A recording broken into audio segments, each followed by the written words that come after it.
हमारा समाज जहां हम रहते हैं, जिन लोगों के बीच में रहते हैं, क्या वो वाकई में वैसा होता है जैसा हमें दिखाई देता है, या उसमें कोई दिखावा या दोगलापन है? हमारा समाज इस दिखावे और दोगलेपन में इतना मशरूफ हो गया है कि सही गलत और अच्छे बुरे में फर्क नहीं कर पा रहा है। और यही सवाल बार बार मेरे जहन में आता है और मुझे बेचैन और नाराज कर देता है। उस वक्त मैं अपनी नाराजगी जताने के लिए कुछ नहीं कर पाता, बस अपनी कलम उठाता हूँ और अपने गुस्से को शब्दों में ढाल देता हूँ। आदाब, मेरा नाम सादत हसन मंटो है और मैं एक लेखक हूँ। जी हाँ, मैं वही लेखक हूँ जिसके बारे में लोगों का कहना है कि मेरे अफसाने बहुत ही फहश और गालियों से भरी होती हैं। अरे मेरे अफसाने तो समाज का आईना है। अब अगर किसी बुरे शक्ल वाले को आईने से ही दिक्कत हो तो इसमें मैं क्या कर सकता हूं? कई दफा लोग मुझसे आकर कहते हैं कि आप इस तरह की चीजें और उन वेश्याओं के बारे में क्यों लिखते हैं, किससे पढ़ने वाला शर्मसार हो जाता है। इससे आने वाले नस्लों को क्या सीख मिलेगी? मैं उनसे कहता हूं कि इससे आने वाले नस्लों को हमारे समाज की सच्चाई का इल्म होगा। और वैसे भी मैं क्यों ना लिखूं वैश्याओं और रंडियों के बारे में? क्या वो हमारे मुआशरे का हिस्सा नहीं है? लोग वहां पूजा करने या नमाज पढ़ने तो नहीं जाते, उन्हें वहां जाने की खुली इजाजत है, पर हमें लिखने की नहीं। क्यों नहीं?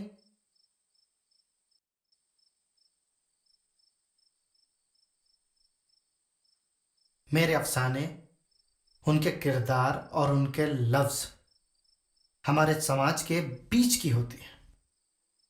मैं जो भी चीजें समाज में देखता हूं, सुनता हूं, बस उसे ही हू बहू अपने पन्नों पर उतार देता हूं। अब वो आपको पसंद आती है या नहीं, सही है या गलत, ये आपके ऊपर है। मैं तो बस सच लिखता हूं। लेकिन एक बात जरूर कहना चाहूंगा कि अगर आप मेरे अफसानों को बर्दाश्त नहीं कर सकते तो इसका मतलब ये है कि यह जमाना ही नाकाबिले बर्दाश्त है। अरे मैं उस सोसाइटी की चोली क्या उतारूंगा जो पहले से ही नंगी है, और ना ही मैं उसे कपड़े पहनाने की कोशिश करता हूं, क्योंकि वो मेरा काम नहीं, दर्जियों का काम है। अभी जमाने के जिस दौर से हम गुजर रहे हैं, अगर आप उनसे वाकिफ नहीं हैं तो आप मेरे अफसानों को पढ़िए।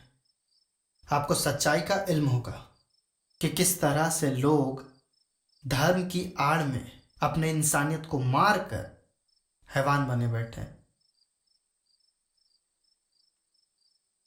धर्म जब दिलों से निकलकर दिमाग पर चढ़ जाता है ना, तो वो जहर बन जाता है। और ऐसा ही जहर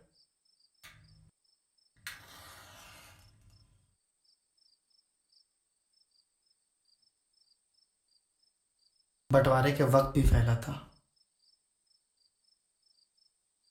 बंटवारे का वो वक्त, हिंदुस्तान जिंदाबाद, पाकिस्तान जिंदाबाद, उन चीखते चिल्लाते नारों के बीच कई सवाल उठे थे। मैं किसे अपना मुल्क कहूं? लोग धड़ाधड़ क्यों मर रहे हैं? और इन सब के एक मुख्तलिफ जवाब थे। एक हिंदू जवाब, एक मुसलमान जवाब, एक हिंदुस्तानी जवाब, एक पाकिस्तानी जवाब। कुछ लोग इसे 1857 के खंडर में ढूंढ रहे थे, तो कुछ लोग इसे मुगलिया सल्तनत के मलबों में टटोलने की कोशिश कर रहे थे। सब पीछे देख रहे थे और आज के कातिल लहू और लोहे से तारीख लिखते जा रहे थे। ये मजमून सुनाते सुनाते मैं आप सब से मार खा लूंगा, लेकिन अगर हिंदू और मुस्लिम के दंगे में मेरा सर फटता है तो मेरे खून की हर एक बूंद ये चीख चीख कर कहती रहेगी कि मैं एक आर्टिस्ट हूं। भद्दे घाव और ओछे जख्म मुझे पसंद नहीं।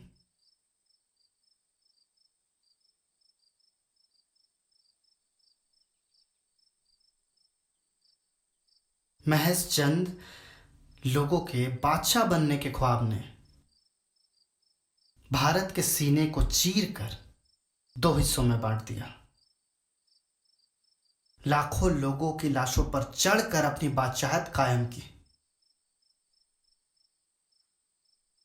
मैं उन्हीं चंद लोगों से एक सवाल करना चाहता हूं, और मैं चाहता हूं कि वो इसका जवाब मुझे और पूरे आवाम को दे कि जब गुलाम थे तो आजादी का ख्वाब देखते थे, और अब जब आजाद हैं तो कौन सा ख्वाब देखें?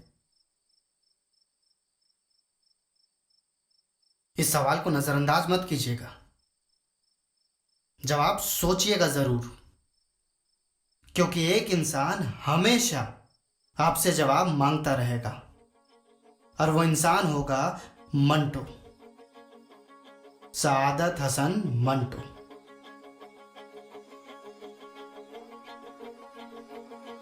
आदाब।